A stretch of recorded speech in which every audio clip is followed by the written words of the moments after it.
কলগাছিয়াৰ হাওৰাচৰা গাঁৱত বেকি নৈৰ ব্যাপক খহনীয়া নৈত জাহ গৈছে শ শ বিঘা খেতি মাটিৰ লগতে বহুকেইটা পৰিয়ালৰ ঘৰ-দুৱাৰ গছ-গছনি কাটি নৈত পেলাই খহনীয়া প্ৰতিৰোধৰ চেষ্টা অব্যাহত ৰাখিছে অঞ্চলবাসীয়ে কিন্তু খবৰ নাই স্থানীয় জনপ্ৰতিনিধি তথা প্ৰশাসনৰ যাৰ বাবে ক্ষুভিত হৈ পৰিছে অঞ্চলটোৰ নৈপৰীয়া ৰাইজ আমাৰ ইয়াতে ধৰক আজি 2 বছৰ ধৰি গৰাখহনীয়া হৈ আছে আমি ইয়াৰ পৰা আমি প্ৰতিবাদ কৰি আছো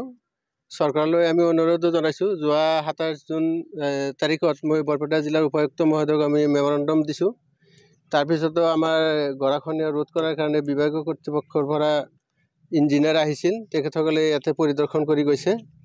আজি 4 দিন ধৰি কন্টিনিউ ইৰোশন হৈ আছে এই ক্ষেত্ৰত আমি